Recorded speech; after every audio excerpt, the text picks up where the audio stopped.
Did you know that raising your pitch is not the only way to place stress or emphasis on a particular syllable within a word? If you're curious about that, stay tuned and I'll explain. Hi, I'm Lori with Pronunciation Pro and CommuniClinic, and this is my channel, Pronunciation Snippets. A snippet is a small amount of something, so each video of mine explores one little topic that just might make a big difference for you when it comes to communicating successfully in American English. One of my viewers recently asked me if the stressed syllable in a word always needs to have a raised pitch, or if it can be stressed in other ways, like elongating the syllable. This viewer had clearly heard native speakers doing this syllable elongation technique. First of all, I want to commend that viewer for developing good listening skills to be able to hear that native speakers don't always use a raised pitch in order to emphasize a syllable. That means this person is paying attention to how native speakers sound when they speak. This is a really valuable skill that any language learner should be working to develop.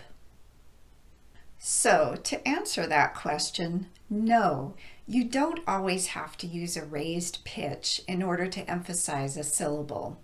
It is the most commonly used method of syllable stress, but there are times when it just doesn't fit within the context of the sentence to do that. Let me give you some examples. When a word starts with some, for instance, someone, somewhere, somehow, something, or sometimes, native speakers place the emphasis on some. Usually, this is done by raising our pitch on that syllable. For example, something is strange about that man.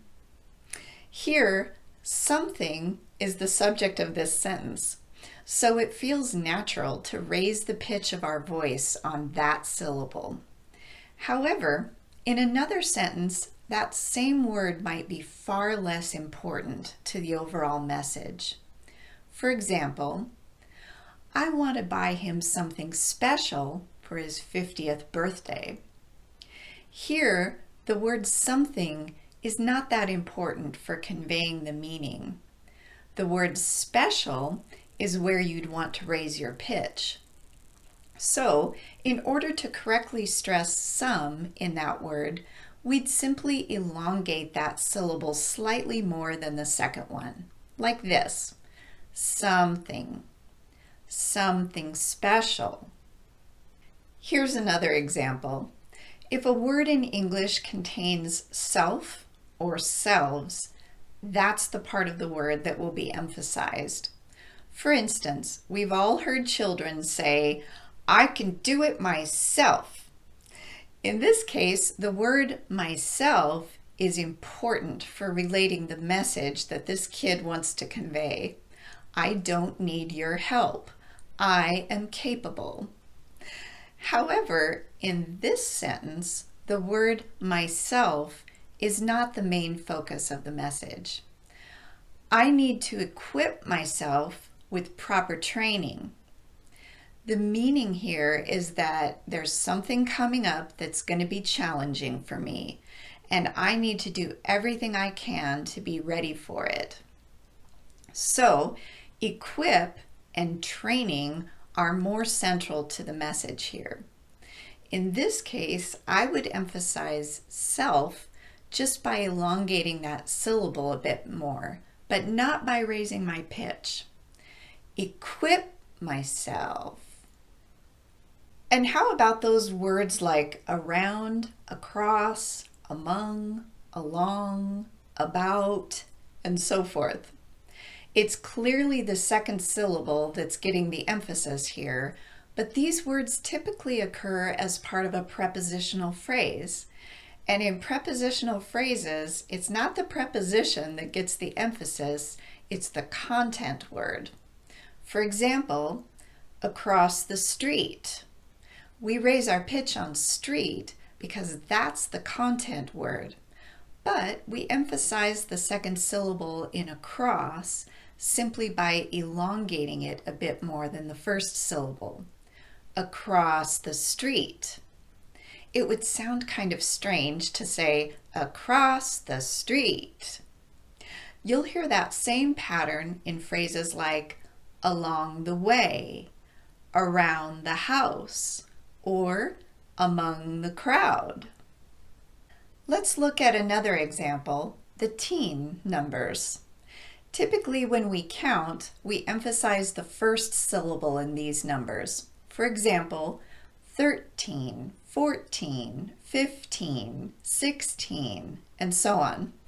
But when we use these teen numbers in sentences, we typically emphasize the teen part of the word. For instance, her daughter just turned 15. But if there's an important content word right after that number, we won't raise our pitch on the teen part of the word. We'll just elongate it a bit so that we can raise our pitch on the more important content word. For example, there were 15 candles on her birthday cake. We use this same technique on compound nouns when the second word of a compound noun has two syllables. I explained that concept in this video. We raise our pitch on the first word and we drop our pitch on the second word. This is the intonation pattern we use on all compound nouns. But if that second word has two syllables, we still have to stress the correct syllable within that second word, and we do that by elongating the syllable, not by raising our pitch. For example, newspaper. I'm stressing the first syllable in paper by elongating it, not by raising my pitch. Newspaper. So the bottom line here is that meaning and already established rules of intonation, like choice intonation, list intonation, or compound noun intonation, will dictate whether you raise your pitch or whether you just elongate the syllable. That last sentence I used is actually a really good example. I was using choice intonation there, which has an up-down pattern. This or that. Raise your pitch or elongate the syllable. On the word elongate, because it was the second of the two choices, I didn't raise my pitch, I just stretched out the stressed syllable. Elongate. So, if you've ever felt like raising your pitch on a syllable just didn't feel right within the context of the sentence you were saying, you were probably sensing this mismatch between the meaning you wanted to convey and the intonation you thought you had to use in order to stress the appropriate syllable within a word.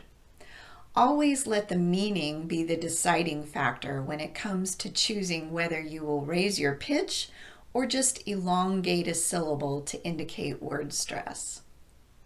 I hope this explanation on methods of syllable stress was helpful to you.